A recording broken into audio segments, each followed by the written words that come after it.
14.000 litros de leche salen diariamente de esta granja de Ávila, una explotación grande con 380 vacas y que a partir del 2 de abril no saben qué va a ser de ella. Su principal cliente es Lactalis y si cierra la planta de Lauki en Valladolid, su futuro también está en el aire.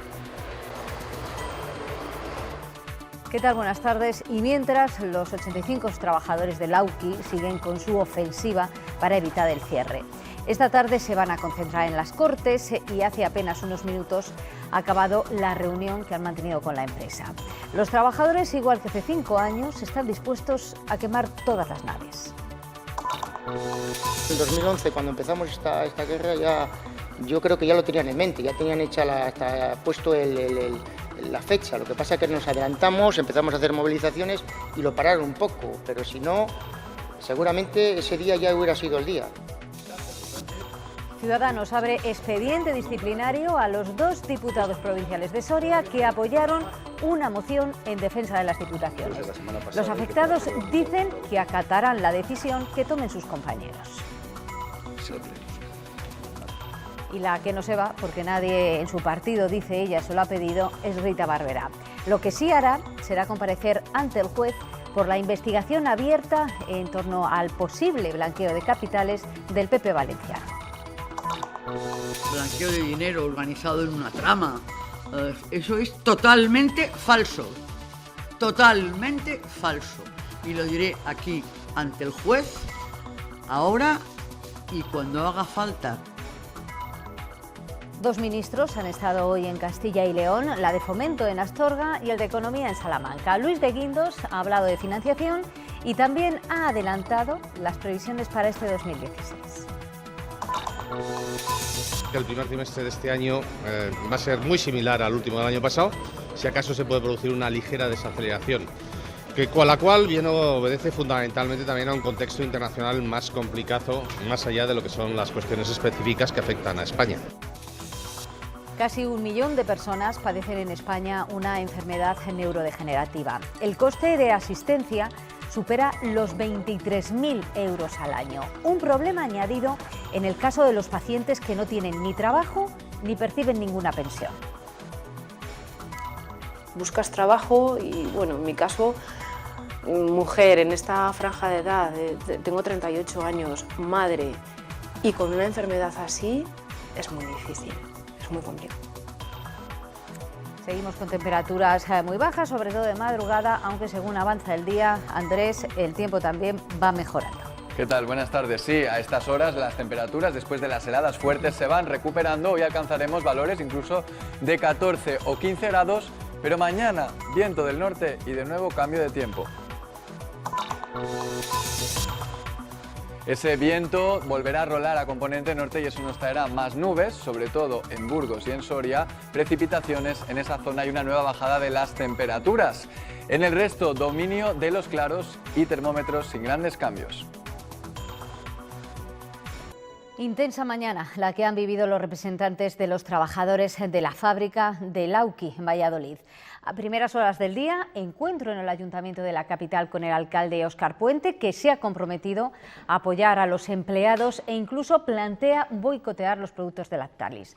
Y hace apenas una hora los sindicatos han salido de la fábrica después de mantener su primera reunión con la dirección de la empresa. Carla Sanz, buenas tardes. ¿Cómo ha ido ese encuentro? ¿Qué tal? Muy buenas tardes. Una reunión sin sentido. Así han calificado los sindicatos este primer encuentro con la dirección de la empresa, en la que se iba a analizar las posibles indemnizaciones o el traslado de los trabajadores. Al final todo ha quedado en nada porque la dirección ni siquiera ha entregado la documentación necesaria en la que iba a aparecer recogido el porqué del cierre de Lauki. Ante eso, el comité de empresa ha decidido que no quería seguir continuando con esa reunión hasta que no tuvieran la documentación. Los sindicatos siguen defendiendo la viabilidad de la empresa y ya hablan de movilizaciones. Nos han querido dar, dijéramos, las explicaciones poniéndonos unas filminas, poniéndonos algo intáctil, que nada de papeles, simplemente pues eso, que lo viéramos ahí en imágenes, y les hemos dicho que no, que nosotros lo que queremos es algo que podamos estudiar y valorar, y después les daremos una contestación. Y en eso hemos quedado. Verdaderamente todo este tiempo que hemos estado ha sido para resumirlo en eso. Han quedado en que nos van a dar unos papeles esta tarde o mañana. El Ayuntamiento de Valladolid contempla promover una campaña social para boicotear los productos de Lactalis y que caigan sus ventas si la empresa sigue adelante con el cierre de la fábrica de Lauki en Valladolid. La ciudad de Valladolid tiene 306.000 habitantes, su área de influencia en torno a medio millón, y supongo que este grupo querrá seguir vendiendo productos en esta ciudad, ¿no? Bueno, pues nosotros, desde luego, que quede muy claro que si al final materializaran la salida de esta ciudad, en esta ciudad, desde luego, van a tener muy complicado tener un futuro en lo que dependa del Ayuntamiento de Valladolid. Y estamos dispuestos a hacer cualquier tipo de campaña. El propio alcalde se lo ha explicado al comité de empresa en una reunión que han mantenido en el consistorio. Los empleados creen que la empresa ya hace tiempo que tenía la idea de cerrar esta fábrica. En 2011, cuando empezamos esta guerra, ya yo creo que ya lo tenían en mente, ya tenían hecha puesto la fecha. Lo que pasa es que nos adelantamos, empezamos a hacer movilizaciones y lo pararon un poco, pero si no, seguramente ese día ya hubiera sido el día. La empresa ha confirmado al alcalde que tras la operación no hay intereses urbanísticos, porque no pretenden vender el solar que ocupa actualmente la fábrica. Solo quieren cerrar y marcharse de Valladolid. Junto a esos 85 trabajadores hay otros 100 afectados, los ganaderos que venden su leche a Lactalis. Es el caso de la granja de San Cristóbal, en Ávila. Ireneo, Guillermo y José Ignacio son 3 hermanos ganaderos que poseen la granja San Cristóbal, un recinto con 380 vacas que producen unos 14.000 litros de leche diarios. Todos sabemos que está entrando muchísima leche de otros países. Debido a esa entrada de leche nos están obligando a las empresas a bajarnos el precio. Ahora se suma una dificultad más, el próximo cierre del Lauki en Valladolid. En principio sí nos han dicho que iban a cerrar la empresa, pero que nuestra leche la iban a llevar a otras fábricas que tiene el grupo en España. Pero esto es solo de palabra y nada tienen por escrito más allá de abril. En principio no nos afectará por lo que nos dicen ellos, pero no lo sé, siempre es más interesante que esté la industria cerca de nosotros que no tan lejos. Y si eso se cumple, irá acompañado de una reducción de un 2% en la producción, lo que requiere soluciones drásticas. Hay que matar algunas vacas de las que crees que pueden ser menos productivas y además adelantar los secados de las vacas. Actualmente reciben 3 céntimos menos por litro de los necesarios para recuperar gastos, una situación que debe cambiar para que esta granja de la que dependen varias generaciones siga adelante. En Renault también siguen con sus negociaciones, en su caso para cerrar el plan industrial, el tercero. Poco a poco acercan posturas. Hoy han tenido un nuevo encuentro. Monse Martínez, buenas tardes. ¿Sobre qué están negociando hoy? A estas horas, buenas tardes, continúan reunidos. De momento está paralizada la subida del salario en la parte fija y se están abordando otros temas, como el calendario de vacaciones, el plan de invalidez o el plan relevo. Mañana está prevista una nueva reunión de los representantes de la compañía francesa con los sindicatos. Ambas partes han acordado ya su disposición para que no se prolongue durante más tiempo las negociaciones. No hay que olvidar que la dirección de la empresa quiere tener a finales de marzo un acuerdo para poder asignar la producción ya en el mes de abril. Muchas gracias, Monse. Hablamos ahora de construcción y de riesgos laborales. La formación en la prevención de riesgos desde el colegio es una de las medidas de la Junta para evitar los accidentes laborales que aumentaron ligeramente en 2015. La consejera de Empleo, Rosa Valdeón, ha asistido en Burgos a la presentación del programa 2016 de apoyo a la prevención en el sector de la construcción. Con el objetivo de conseguir la siniestralidad cero, la Junta de Castilla y León centrará sus esfuerzos en sensibilizar a las empresas para que inviertan en prevención, pero también realizará programas de concienciación en los centros educativos. Ahora mismo pues estamos haciendo ya campañas con los centros escolares porque sabemos que un niño que se sensibiliza desde pequeño de los riesgos que pueden prevenirse, pues es igual que cuando les enseñamos seguridad vial. Si les enseñamos seguridad en el trabajo, de mayores pues serán unos trabajadores más concienciados. Fundaciones como la Laboral de la Construcción de Burgos trabajan en la creación de programas que eviten los riesgos en el trabajo. Piensen que en Castilla y León hay más de 8.000 empresas dedicadas a la construcción y hay muchas pequeñas en el mundo rural que necesitan instrumentos como el que presta la Fundación para que a ellos también les llegue la información. En 2015 los accidentes laborales sufrieron un pequeño repunte debido al aumento de la actividad. Descendieron los mortales y aumentaron los leves. La Diputación de León ha aprobado hoy en pleno una moción en defensa de la continuidad de las instituciones, aunque remarcando que es necesario modernizarlas. Un matiz que ha facilitado el voto a favor del Partido Socialista. Los diputados de Ciudadanos y En Común no han apoyado la moción.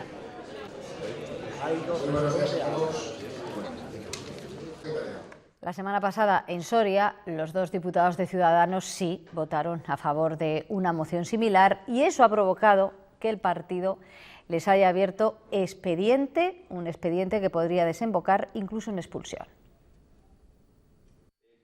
Esta mañana recibían la noticia. Los diputados de Ciudadanos en la provincia de Soria sufren las consecuencias de haber apoyado la institución en la que trabajan. La inmediata suspensión cautelar de afiliación. Ahora mismo pues entendemos que no estamos afiliados a Ciudadanos y las medidas, según se resuelva el expediente, que se pueden adoptar después, que la medida última sería la expulsión del partido. No solo eso, sino que se ha abierto un expediente que será estudiado por el partido. Realmente se le ha abierto un expediente informativo, se le ha abierto ese expediente para ver qué es lo que el alcance de esas declaraciones, el ámbito donde se han realizado esas declaraciones y realmente si él considera que no es el sitio apropiado para ejercer su labor política, pues bueno, tendremos que tomar esas medidas.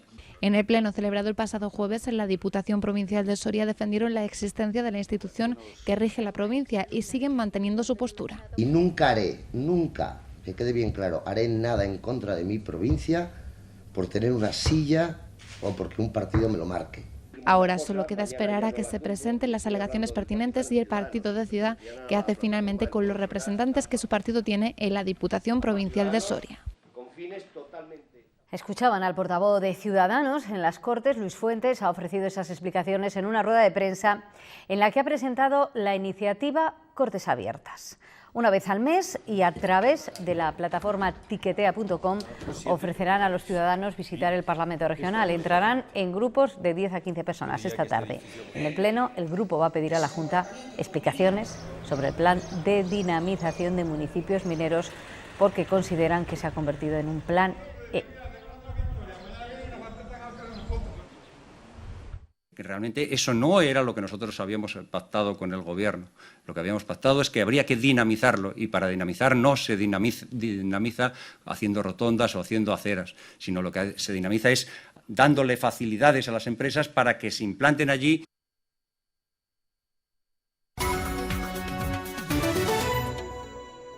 En este país solo funciona la corrupción. Esta lapidaria frase, pronunciada por la mujer del que fuera mano derecha de Rita Barberá, es una de las citas que se han filtrado del sumario del caso Taula. El juez de la causa ha pedido a la exalcaldesa de Valencia que declare y esta mañana en rueda de prensa ella ha confirmado que comparecerá, pero ha vuelto a insistir en que no dimitirá como senadora. Esta tarde, además, va a acudir a la Cámara Alta. No ha dicho ni cuándo ni dónde, pero Rita Barberá sí acudirá voluntariamente ante el juez. Desde el respeto y el acatamiento al Estado de Derecho, acepto este ofrecimiento. Aunque ya avisa, no le contará nada nuevo. Blanqueo de dinero organizado en una trama, eso es totalmente falso. Totalmente falso. Y lo diré aquí ante el juez. Ese presunto blanqueo que dice desconocer sí aparece en las grabaciones del sumario del caso. Así se lo explicaba su hijo, la exconcejala del Ayuntamiento de Valencia, María José Alcón. Han hecho una trampa en el partido, que me han dado 1.000 euros en 2 billetes de 500, dinero negro. Y yo les tenía que hacer una transferencia legal de mi cuenta para blanquear dinero. Vamos, corrupción política total. Conversación donde el nombre de la secretaria del Grupo Popular y el de la exalcaldesa también aparecían. ¿Pero quién te ha dado a ti eso? ¿Rita? Mari Carmen. Rita, sí. En conversaciones familiares no voy a entrar. No valora conversaciones privadas, pero sí carga contra otros partidos. La corrupción del PSOE. Fíjese los folios que hay aquí. Y tampoco dimite como senadora. No he cometido ningún hecho ilícito y por tanto lo voy a dimitir. Algo que Barberá asegura nadie en el PP le ha pedido. Tampoco Mariano Rajoy, con quien ha hablado, aunque de esas palabras solo ha dicho que fueron amables. A Mariano Rajoy le han preguntado minutos después de esa comparecencia por esta conversación y no ha desvelado nada. Lo que se ha dicho es que se queda mucho más tranquilo después de oír a Rita Barberá. En una brevísima declaración a los medios de apenas 30 segundos, el presidente en funciones asegura que está satisfecho con la actuación de la exalcaldesa de Valencia. Nosotros siempre estaremos a lo que digan los tribunales. Creo que es un paso adelante muy importante que Rita Barberá vaya y haya atendido la petición que le ha hecho el juez en el día de ayer, y a mí eso pues me deja tranquilo, porque son los tribunales los que tienen que decidir. En esas grabaciones del sumario Taula, Grau hacía referencia al caso Nos, un asunto por el que dice está pagando aunque a él no le corresponde. Esta mañana, en la audiencia de Palma, ha seguido declarando en este caso Miguel Tejero, antiguo asesor fiscal de Nos. Insiste en que no era él, sino Iñaki Urdangarín quien tomaba todas las decisiones y que no cuenta todo lo que sabe porque no se siente libre para contestar. Dado que me considero realmente amenazado con querellas y no protegido, a mí si la sala me ordena decir esto, lo que sean conversaciones confidenciales con mi cliente, pues por prudencia voy a preferir no contestar. ¿Se está sintiendo contestaré usted... aquello que sepa yo. He dicho 100 veces que yo con la infanta Cristina no he hablado más que palabras de cortesía en notaría, en 3 firmas. Nunca jamás he recibido, ni instrucciones ni órdenes. La otra cita política del día estaba en Barcelona, primera reunión entre Pedro Sánchez y Carles Puigdemont, un encuentro en el que inevitablemente se ha hablado del referéndum. Sánchez ha rechazado la hoja de ruta de la Generalitat, pero ofrece diálogo y acuerdos concretos si termina en la Moncloa. Cree que Rajoy está tardando en reunirse con el presidente catalán y no cree que esta reunión le haya podido molestar a Rivera. No han hablado de apoyos en el futuro. No hemos hablado del apoyo de Democracia y Libertad a mi investidura, a la presidencia del Gobierno, y sí hemos hablado del derecho a decidir. Es evidente que el presidente Puigdemont pues tiene claro cuál es el planteamiento respecto a esto. También saben ustedes cuál es el planteamiento que tiene el Partido Socialista. A mi juicio, este referéndum por la autodeterminación de Cataluña, pues el orden de los factores sí altera el producto. Hoy se cumplen 5 años de la guerra de Siria, un conflicto que ha dejado 360.000 muertos y el mayor drama humanitario desde la Segunda Guerra Mundial. Casi 5 millones de sirios han huido de su país, muchos rumbo a Europa, donde cada día vivimos escenas de esta tragedia. La última ocurrió ayer en un río fronterizo entre Grecia y Macedonia. 600 apenas han conseguido estar unas horas en Macedonia después de burlar la seguridad fronteriza a través de este río y caminar completamente empapados por un barrizal, entre ellos niños y ancianos. La policía les ha devuelto en camiones a Grecia. Muchos más serán deportados a Turquía si el Consejo Europeo aprueba las expulsiones masivas. El acuerdo necesita reequilibrarse para que puedan aceptarlo los 28 Estados miembros. Este jueves se debate el futuro de los que huyen de una guerra que cumple ya 5 años. Ha causado 366.000 muertos, 4,8 millones de refugiados y cerca de 7 millones de desplazados. Son las cifras de un drama que comenzó con la dura represión del ejército de Al-Assad a las manifestaciones de la oposición en 2011. Ha sido un lustro de bombardeos indiscriminados, masacres con armas químicas como el ataque con gas sarín que mató a 1.400 personas en apenas unas horas en 2013. Y hemos asistido a la crueldad del terror del Estado Islámico que ha aprovechado la guerra para hacerse con parte del país. Una coalición liderada por Estados Unidos comenzó a bombardear Siria en 2014, lo que hizo también Rusia por su cuenta en septiembre. Ahora Moscú se retira porque dice que ya ha cumplido sus objetivos. Vladimir Putin se lo ha comunicado a Barack Obama en una conversación telefónica, en la que ambos han confiado en encontrar una solución en las negociaciones de paz de Ginebra. Justo ahora, cuando el Euribor está en los niveles más bajos de su historia, incluso en valores negativos, se decide cambiar el método para calcularlo. Hasta ahora, este índice de referencia que determina lo que el 90% de los hipotecados de este país pagan al mes se basaba en cálculos hipotéticos, pero a partir del 4 de julio se pretende que ese indicador sea más real. Para calcular el Euribor se toma como base el tipo de interés al que hipotéticamente las entidades financieras europeas se prestarían el dinero. Lo que se pretende ahora es que ese indicador se calcule en base al precio al que en realidad hacen esas operaciones. Se busca un indicador más transparente, más real. Se desconoce aún cómo se va a calcular. Llama la atención que ese cambio precisamente se aborde ahora en que el Euribor está en signo negativo.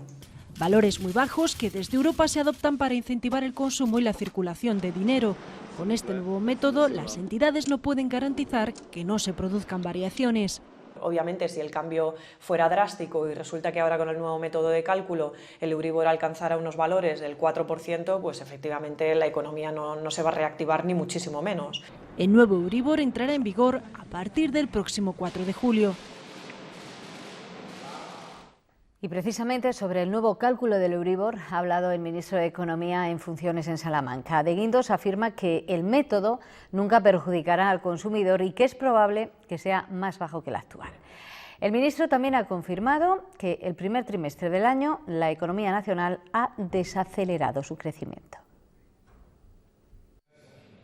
El contexto de crisis en Asia, la incertidumbre de Grecia y la situación de parálisis que vive la eurozona son, a juicio del ministro de Economía en funciones, los responsables de la desaceleración que vive la economía nacional en este primer trimestre del año. Eso, más que la propia inestabilidad política interior, con un gobierno en funciones. No obstante, Luis de Guindos ha subrayado que España corre un serio peligro si un futuro gobierno no mantiene una agenda económica que consolide las reformas de esta legislatura. Pero lo importante es tener un gobierno con la agenda de política económica adecuada. Es decir, hay que llevar a cabo la política económica correcta. Es decir, lo que sin duda desestabilizaría a la economía española sería la aplicación de medidas de política económica, por ejemplo, que revertieran las reformas que están llevando a que España en estos momentos esté saliendo de la crisis. Reformas entre las que el ministro ha subrayado el cambio en el mercado financiero. En su participación en el Foro Gaceta destacaba la competitividad de las entidades supervivientes. Aunque son menos que las que teníamos hace 4 o 5 años, sin embargo compiten mucho más entre sí,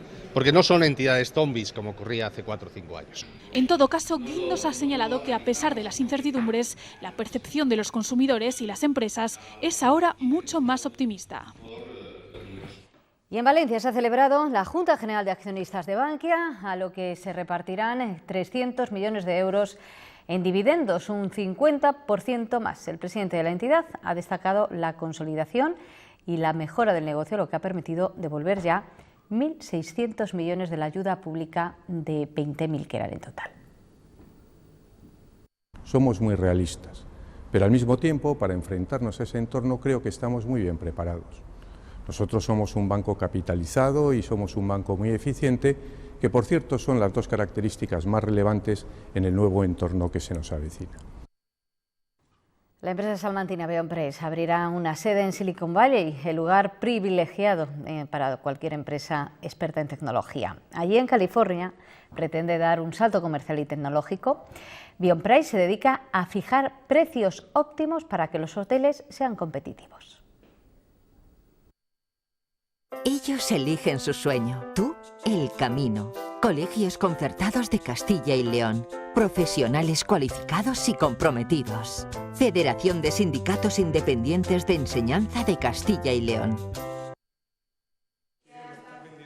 Si encuentran una habitación tirada de precio en un hotel, es en parte gracias a ellos. Ayudamos a los hoteleros a definir el precio óptimo al que tienen que vender sus habitaciones en cada momento.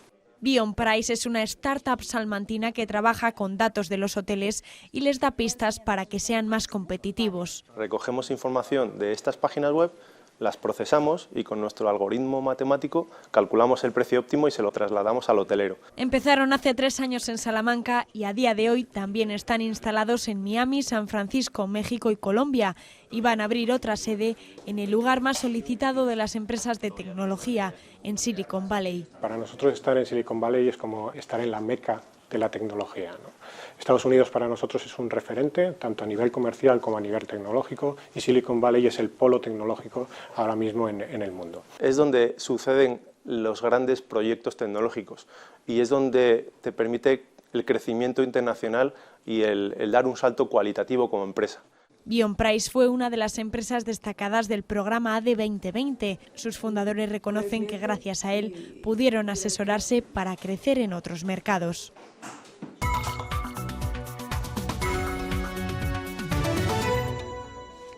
Hecha la ley, Hecha la trampa, la entrada en vigor de la norma del Ibérico ha generado un nuevo tipo de delito. Un ganadero de Guijuelo ha sido detenido por la Guardia Civil al comprobarse que se dedicaba sistemáticamente a falsificar los documentos acreditativos de la pureza racial de sus cerdos.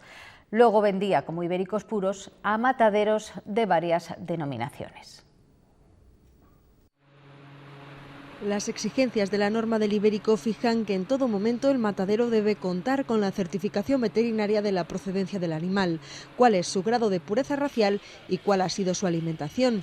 Principios todos ellos vulnerados por un hombre de 49 años, residente en Guijuelo, que desde 2014 se había dedicado sistemáticamente a falsificar esta documentación, haciendo pasar más de 1.400 lechones de procedencia desconocida como piezas ibéricas puras. A la hora de falsificar los lechones, ya sea por el origen del material genético, el semen empleado para la inseminación, u otro tipo de falsificación documental, obtenía que esos lechones ya parecieran desde el inicio ibéricos.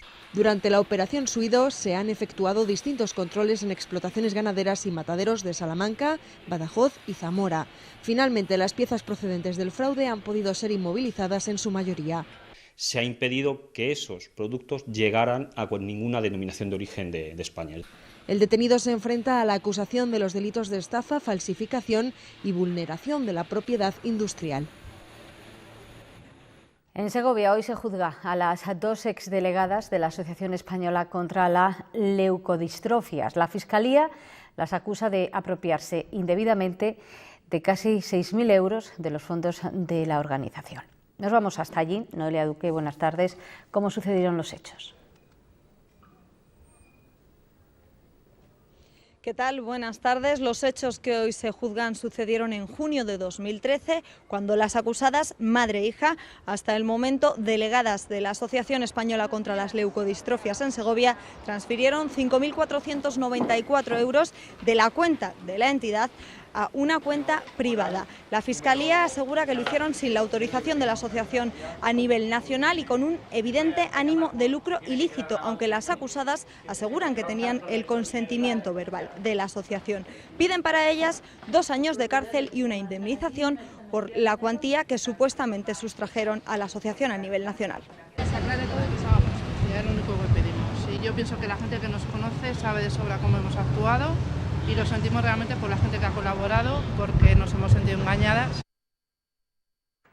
Vivir con Parkinson, Alzheimer o esclerosis múltiple es de por sí una carga, pero además a los afectados les cuesta dinero.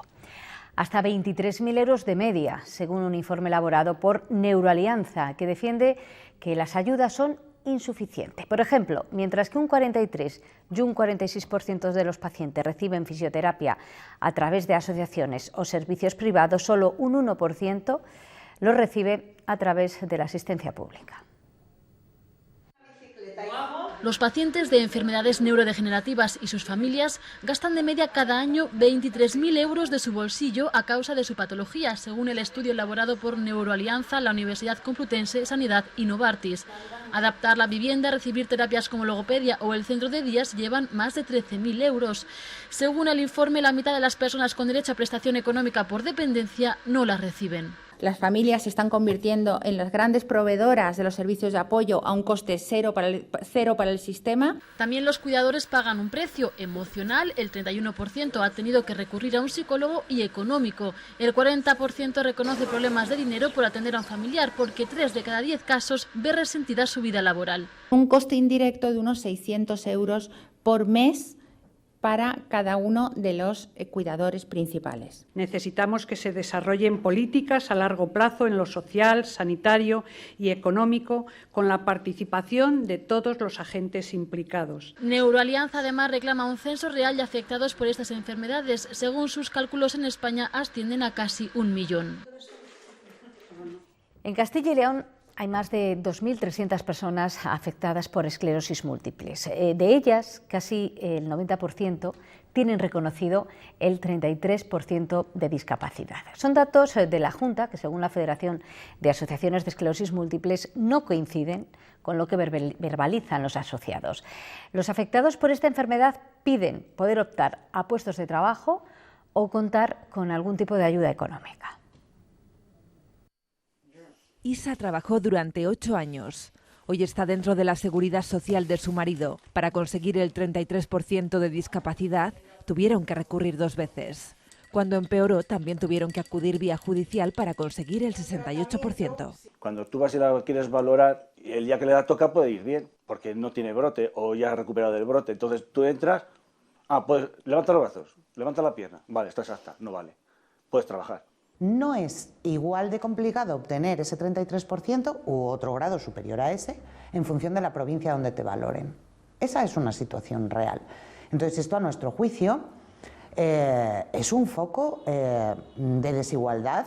Bea trabajaba como técnico de recursos humanos. Después de un brote, su empresa la despidió. Buscas trabajo y, bueno, en mi caso, mujer en esta franja de edad, tengo 38 años, madre, y con una enfermedad así es muy difícil. Yo llevo 14 años trabajando, o sea, yo ya tengo mis años cotizados. Creo que es justo también, ¿no?, el poder tener un apoyo. Desde hace 3 años la vida de Bea dio un giro de 180 grados. Gastos en medicamentos, fisioterapia y rehabilitación, que sin ingresos económicos son difíciles de afrontar. Afectados como ella piden el poder tener una autonomía personal. La Fundación de la Universidad Europea Miguel de Cervantes ha renovado el acuerdo para tratar en su clínica odontológica a personas en riesgo de exclusión social. Solo desde septiembre, esta clínica ha prestado 1.500 tratamientos a cerca de 1 millar de personas con pocos recursos. En estos convenios participan las ONGs Cáritas y Cruz Roja, así como el Ayuntamiento y la Diputación de Valladolid y la obra social La Caixa.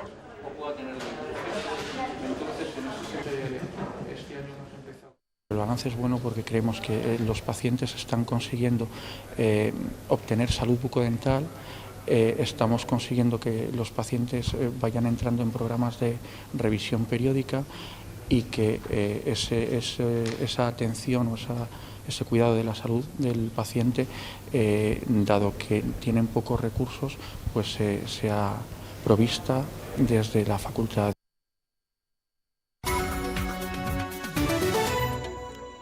En el taller de restauración de la Catedral de Zamora, hoy hemos asistido a la presentación del resultado de un trabajo que les ha llevado 4 meses. Es la restauración de la Virgen de Belén, obra de Sebastián Ducete, de la Escuela de Toro, una escultura protobarroca realizada entre 1612 y 1651 y que ha necesitado muchas capas de intervención. Ha sido un trabajo muy complicado, un busto que ha participado ya en diversas ediciones de las Edades del Hombre, aunque en esta ocasión va a volver al Museo Catedralicio de Zamora.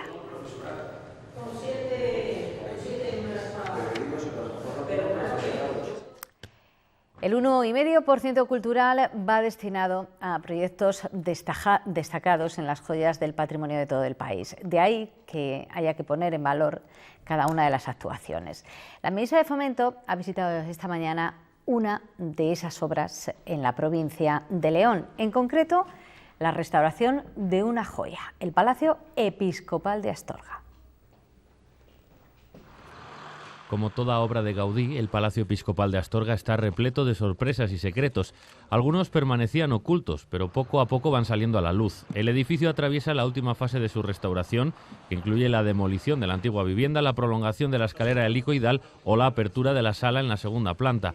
Con ello se recuperan bóvedas o se hacen visitables las terrazas. Todo con cargo al 1,5% cultural, 1.300.000 euros. Tiene que priorizar, como se ha hecho aquí en Astorga, el patrimonio. Todo es importante, pero desde luego aquellos que son, a mi juicio, joyas arquitectónicas. Con la colaboración de la Junta también se está colocando un ascensor que romperá las barreras arquitectónicas para el acceso a las plantas superiores. Todo el palacio será visitable. También se habilitarán espacios para acontecimientos y exposiciones temporales. Aumenta así el atractivo de un palacio que el año pasado ya recibió a 86.000 visitantes. Ubicando el Museo de los Caminos y la introducción y la explicación de lo que es la relación del Museo de los Caminos en la diócesis de Astorga en la planta baja. O sea, establecer un hilo conductor que unifique el edificio. La ministra de Fomento también visitó en Astorga el Teatro Manuel Gullón, otra de las actuaciones del Ministerio, en este caso finalizada en septiembre del año pasado. Las peticiones del Ayuntamiento en este caso se centran en buscar nuevos cauces de financiación para añadir ahora un equipamiento acorde al edificio. Este 2016 se conmemoran los 400 años del fallecimiento de Miguel de Cervantes y Valladolid acoge ya una muestra sobre su persona y sobre su creación literaria. Se trata de una exposición en forma de cómic en la que se entrelaza la obra El retablo de las maravillas y su vida. Realidad y ficción van de la mano gracias al trabajo de dos de los más destacados dibujantes españoles, Miguel Anxo Prado y David Rubín. Con esta exposición hoy nos despedimos. Adiós. Dos partes de una misma historia, dos colores para focalizar la atención del visitante. Miguel Anxo Prado en gris narra la vida de Cervantes y David Rubín sobre fondo negro se centra en la obra El retablo de las maravillas. Ambos aspectos se van entremezclando en forma de viñeta, de cómic. Se ha dedicado más a conocer la vida de Miguel de Cervantes porque siempre se ha confundido con sus propias obras, con sus novelas, y él mismo también tuvo una vida muy apasionante que se va a poder conocer en esta exposición. Y que traduce muy bien en un lenguaje muy cercano para los jóvenes, pero también para los adultos y para todo público. Dos niveles narrativos en los que descubrimos una mordaz crítica al barroco, época en la que Cervantes vivió, en la que primaba la apariencia, la moral, el miedo al ridículo. Y en el plano personal se habla de su enemistad con Lope de Vega, de los 15 años que estuvo sin publicar nada y de cómo se ganaba la vida. Decidimos convertir El retablo de las maravillas en un cómic y traerlo a la actualidad para que podamos descubrir que 400 años después pues no hemos cambiado tanto y los valores de la sociedad siguen siendo los mismos, y es un personaje actual. La exposición es itinerante y ha estado en Alcalá de Henares y recorrerá diversos puntos de España y Latinoamérica. Miguel en Cervantes se puede contemplar hasta el 31 de julio en el Museo Casa de Cervantes.